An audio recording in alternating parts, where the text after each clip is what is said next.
এইরকম পারফেক্ট জিলাপি আপনিও বাসায় তৈরি করে নিতে পারেন যদি আপনার একটা সিক্রেট জানা থাকে।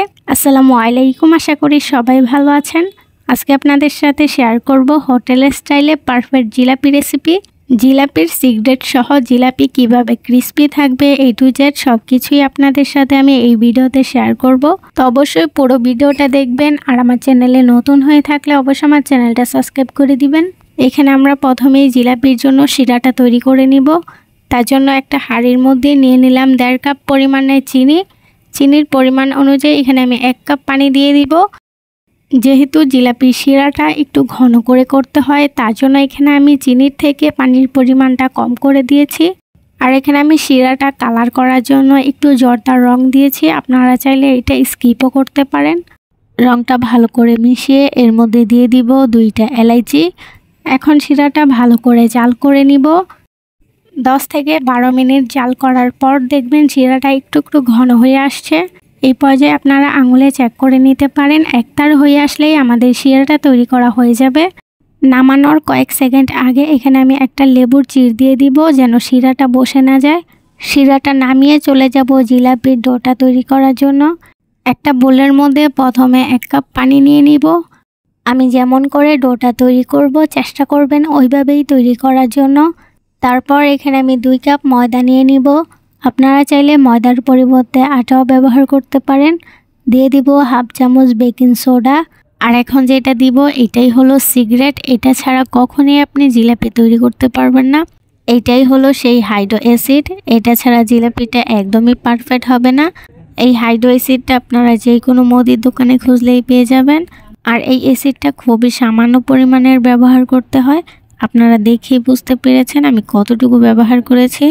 আর এখানে আমি দিয়ে দিলাম সামান্য পরিমাণের লবণ। এখন একটা ডো তৈরি করে নিব।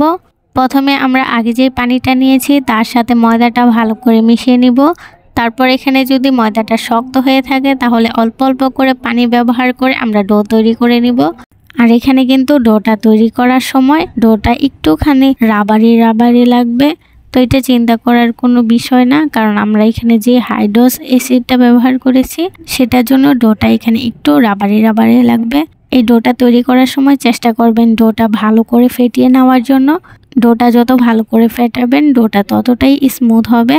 এখানে আমি এরকমের টেন্ডেন্সি একটা ডো তৈরি করে নিব।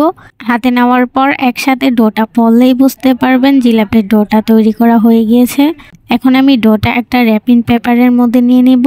আপনারা চাইলে পলি ব্যাগ কিংবা সসের বোতলও নিয়ে নিতে পারেন। এখানে আমি একটা গ্লাস নিয়ে নিয়েছি। গ্লাসের মধ্যে র্যাপিং পেপারটা ভরে এর মধ্যে আমি ডোটা ভরে নিব। পেপারে ডোটা ভরে নেওয়ার পর এখন চলে যাব জিলাপি তৈরি করার জন্য। এখানে আমি একটা চুলার মধ্যে প্যান বসিয়ে দিলাম, তার মধ্যে প্রয়োজন অনুযায়ী তেল বসিয়ে দিলাম। তেলটা গরম হয়ে আসলে এর মধ্যে আমি এখন জিলাপির শেপগুলা দিয়ে দিব। তার আগে পাইপিং ব্যাগটা একটু মোটা করে উপর দিয়ে কেটে নিয়েছি যেন জিলাপির শেপটা একটু মোটা করে আসে।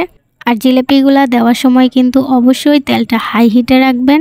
তেলটা যদি ঠান্ডা করে তারপর দেন তাহলে কিন্তু জিলাপিটা দেওয়ার সাথে সাথেই প্যানের মধ্যে লেগে যাবে আর জিলাপিটা ফুলবে না। আর আমি যেহেতু প্রফেশনালভাবে জিলাপি মেক করি না, তার জন্য আমি জিলাপির শেপগুলো ভালো করে দিতে পারি নাই। তো যাই হোক, আপনারা যেইভাবে পারেন ওইভাবেই দিয়ে দিবেন। এখানে আমি জিলাপিটা ব্রাউন কালার করে ভেজে নিব। চেষ্টা করবেন একটু ব্রাউন কালার করে ভেজে নেওয়ার জন্য, তাহলে জিলাপিটা ক্রিস্পি থাকবে। এখন আমি জিলাপিটা নামিয়ে সরাসরি শিরার মধ্যে দিয়ে দিব।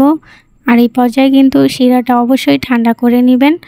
জিলাপির এই পিঠ ও পিঠ শিরার মধ্যে ভালো করে চুবিয়ে নিব যেন শিরাটা ভালো করে ঢুকতে পারে। জিলাপিটা আমি 30 থেকে 40 সেকেন্ডের মতন শিরার মধ্যে চুবিয়ে তারপর উঠিয়ে নিব। তাহলেই কিন্তু খুব সুন্দর করে জিলাপির ভিতরে শিরাটা চলে যাবে। আর এখানে আমাদের জিলাপিটা তৈরি করা হয়ে গিয়েছে। আর আপনাদের সাথে আমি দেখাই জিলাপিটা কতটা ক্রিস্পি হয়েছে। মাত্র একটা সিক্রেট জানা থাকলেই আপনারা ঘরে বসে খুব সহজেই এরকমের পারফেক্ট জিলাপি তৈরি করে নিতে পারেন। আর অবশ্যই কমেন্টে জানাবেন আমার ভিডিওটা কেমন হয়েছে। আর আমার চ্যানেলে নতুন হয়ে থাকলে অবশ্যই আমার চ্যানেলটা সাবস্ক্রাইব করে পাশে রাখা বেল আইকনটা বাজিয়ে রাখবেন যেন সবার আগে আমার ভিডিওটা আপনার কাছে পৌঁছাতে পারে। তো আজকের জন্য বিদায়, সবাই ভালো থাকবেন, সুস্থ থাকবেন। আল্লাহ হাফেজ।